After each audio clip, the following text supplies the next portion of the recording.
Shortly before Christmas 1991, a journalist for Vanity Fair visited Ghislaine in her New York apartment and found her surrounded by newspaper cuttings about her father. He said he didn't recognize her. This glamorous woman that he had apparently known had somehow been transformed. She was pretty much on her own. She had a few friends. Were you worried about your sister at this time? I mean, Ghislaine's pretty resilient as a personality.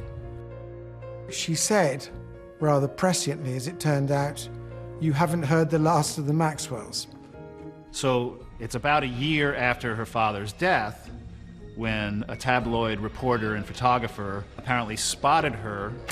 Ghislaine is pictured in an airport, but a story that accompanied the photos notes that she was not by herself. The newspaper wrote, "It is to this man that 30-year-old Ghislaine has turned to ease the heartache of her father's shame. His name is Jeffrey Epstein." I don't think she could have found a greater facsimile to her father than Jeffrey Epstein. He came from nothing. He talked his way into position after position. What was understood about Jeffrey at that time was that he was a former high school math teacher who had some sort of genius equation for solving the markets and built himself up from like nowhere in Brooklyn. Epstein worked his way into a job on Wall Street at Bear Stearns, and then somehow he connects with Leslie Wexner. Leslie Wexner is a billionaire. He's the founder of the Limited Company. They own Victoria's Secret. He and Wexner apparently hit it off, and Epstein begins to tell people that he's a money manager for billionaires only. But at the time, the only publicly known client was Leslie Wexner. And what he does for that one client, I don't think anybody really totally knows yet, but he becomes this ultra-rich, mega-rich guy. Ghislaine has been asked in depositions about how she met Jeffrey Epstein. When did you first meet Jeffrey? Some point in 1991. And did Jeffrey know your father? No. How were you introduced to Jeffrey? Some friend introduced us. I had no knowledge of their life, or life that Ghislaine was leading in any great detail. I met him briefly. What were your impressions when you did?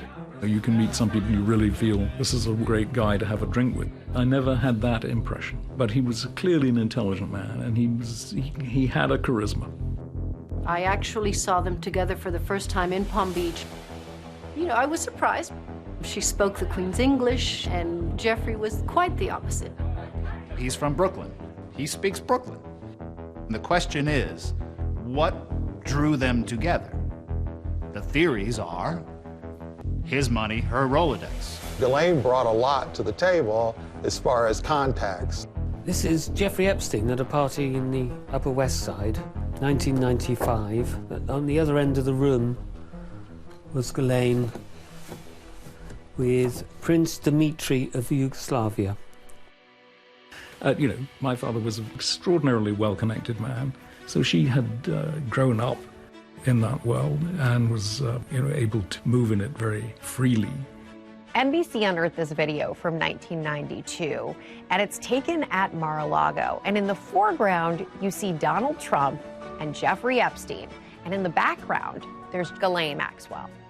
In 1993, just a year into Bill Clinton's presidency, Ghislaine Maxwell is pictured along with Epstein and the president at a donor's reception in the White House. She got back her old life. The limousines, the helicopters, the private jets. This woman who had lost everything because of a man, her father, suddenly had everything because of another man. But at the same time, with Epstein, what he wanted was women, and in some cases, increasingly younger women, according to some of the victims that have come forward in this case. It's around that time, starting in 1994, that federal prosecutors now say that Maxwell assisted Epstein in the sexual exploitation of underage girls. They allege that Maxwell helped Epstein to recruit, to groom, and ultimately abuse girls as young as 14. Ghislaine was 100% the lady of the house at Jeffrey's. He made that very clear. We knew who was in charge, and it was Ghislaine.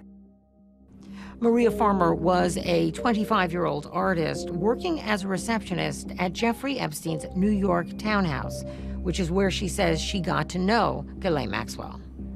I remember one day Ghislaine was asking me about my family, and I said, well, actually, I have the most amazing sister in the world. And I'm telling Ghislaine that she's still in high school. She was a junior. And I said, I think she's ready to start looking at colleges soon. And then she had this great idea that I should talk to Jeffrey about Annie's education. What I understood was that Maria had a very wealthy boss and that he might want to help me with school. Seems legitimate. It seems like this is this philanthropic couple that likes to help high-achieving students out. Annie has alleged that Epstein invited her to his ranch in New Mexico for what she understood to be a meeting with a group of high-achieving students. Epstein called my mom to talk a little bit about what would happen while I was there. As he said, there would be about 20 to 25 students. I asked Epstein at that point who's going to be the chaperone, and he said Ghislaine. I arrived at the airport and there was a man with a little sign that had my name on it. It was the first time I'd ever experienced something like that. Annie gets there. There aren't all of these other kids. There is no school program. It's just Jeffrey, Ghislaine, and now 16-year-old Annie Farmer.